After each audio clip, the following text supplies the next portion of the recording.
Breaking news MLA కోట MLC అభ్యర్థుల ఖరారుపై కసరత్తు కొనసాగుతుంది. రేపు సాయంత్రంలోగా సీఎం చంద్రబాబు అభ్యర్థుల్ని ఖరారు చేయనున్నట్లు తెలుస్తోంది. ఎమ్మెల్యే కోట ఎమ్మెల్సీ ఎన్నికలకు నోటిఫికేషన్ ఇప్పటికే విడుదలైంది. ఎమ్మెల్యే కోటాలో 5 ఎమ్మెల్సీ స్థానాలు భర్తీకి రంగం సిద్ధమైంది. 5 ఎమ్మెల్సీ స్థానాలు కూటమి నేతలకే దక్కనున్నాయి. సంఖ్యాబలం ప్రకారం 5 ఎమ్మెల్సీ స్థానాలను కూటమి దక్కించుకోనుంది. సీఎం అనుగ్రహం కోసం ఆశావాహులు ఎదురుచూపులు చూస్తున్నారు. టీడీపీకి 4, జనసేనకు 1 ఎమ్మెల్సీ స్థానం లభించనున్నాయి. టీడీపీకి దక్కే 4 ఎమ్మెల్సీ స్థానాలకు పార్టీకి చెందిన సీనియర్ నేతలు ఆశలు పెట్టుకున్నారు.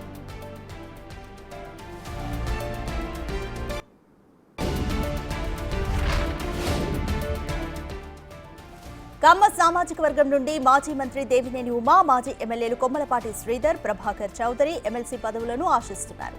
కాపు కోటాలో వంగవీటి రాధ, పరుచూరి అశోక్ బాబు, బీసీ కోటాలో యనమల రామకృష్ణుడు, బీద రవిచంద్ర, బుద్దా వెంకన్న, గుండమల తిప్పేస్వామి, వడ్డే అంజనప్ప, గావిరెడ్డి రామానాయుడు ఎమ్మెల్సీ పదవిని ఆశిస్తున్నారు.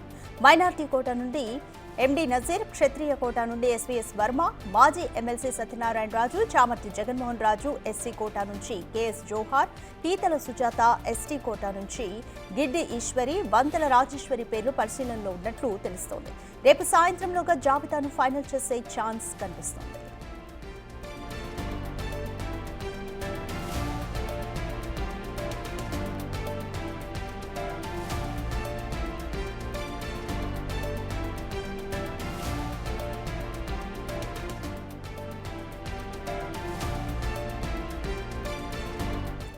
ఏపీలో ఎమ్మెల్యే కోట ఎమ్మెల్సీ అభ్యర్థుల ఖరారుపై కసరత్తు కొనసాగుతుంది. మోర్ డీటెయిల్స్ మా ప్రతినిధి శివ అందిస్తారు.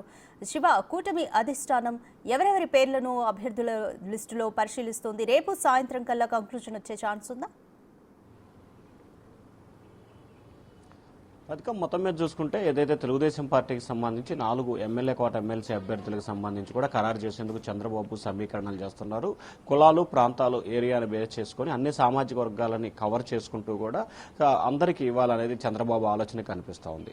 2027 నాటికి దాదాపుగా ఇంకొక 23 ఎమ్మెల్సీ స్థానాలు కూడా టీడీపీ కోటాలో వస్తున్న నేపథ్యంలో ఇప్పటి నుంచే అందరూ కంగారు పడాల్సిన పని లేదు. ప్రతి ఒక్కరికి న్యాయం చేస్తానని చెప్పి చంద్రబాబు చెప్తున్న పరిస్థితి కనిపిస్తూ ఉంది. గత వారం రోజులుగా అసెంబ్లీ సమావేశాల జరుగులో ప్రతి ఒక్కరు కూడా చంద్రబాబు, లోకేష్ ని కలిసి తమకు టికెట్ ఇవ్వాలని చెప్పి కోరుతున్న పరిస్థితి కనిపిస్తోంది.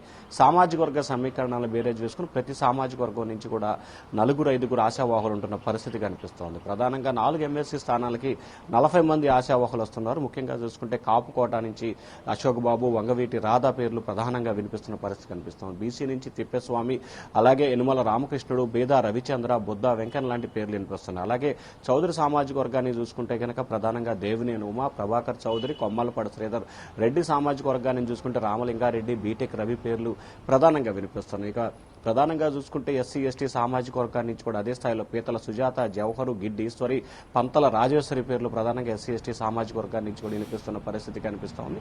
సో 4 స్థానాలే ఖాళీగా ఉన్నాయి. 5టికి 1 జనసేన కాకపోతే 4 స్థానాలు ఉన్నాయి. 4 స్థానాలకు సంబంధించి ప్రతి సామాజిక వర్గం నుంచి కూడా ఎక్కువ మంది ఆశావాహులు రంగంలో ఉన్న నేపథ్యంలో కూడా అభ్యర్థుల ఎంపిక కొంత కత్తి మీద సామ్లా మారింది. అయినప్పటికీ రానున్న రోజుల్లో 23-24 స్థానాలు ఇంకా టీడీపీ కోటాలో వచ్చే అవకాశం ఉన్న నేపథ్యంలో ఖచ్చితంగా అందరికీ న్యాయం చేస్తానని చెప్పి చంద్రబాబు వారిని బుజ్జగించే ప్రయత్నాలు అయితే చేస్తూ ఉన్నారు. ముఖ్యంగా ఎవరైతే గత ఎన్నికల్లో సీటు త్యాగం చేశారో వారికి మొదటి ప్రాధాన్యత ఇవ్వాలనేది చంద్రబాబు ఆలోచన కనిపిస్తాం. దానిలో కూడా సామాజిక వర్గ సమీకరణాలు, ప్రాంతాలని బేరేజ్ వేసుకొని అభ్యర్థులు ఎంపిక చేసే అవకాశం కనిపిస్తూ ఉంది. ఈ రోజు సాయంకాలానికి దాదాపుగా అభ్యర్థులు ఖరారు చేసే అవకాశం కనిపిస్తుంది. ఎందుకంటే నామినేషన్లకి చివరి తేదీ రేపు మధ్యాహ్నం 2 గంటల్లోపే నామినేషన్లు దాఖలు చేయాలి కాబట్టి ఈ రోజు సాయంకాలానికి అభ్యర్థులు ఖరారు చేసే అవకాశం కనిపిస్తూ ఉంది. Radhika, thank you Shiva.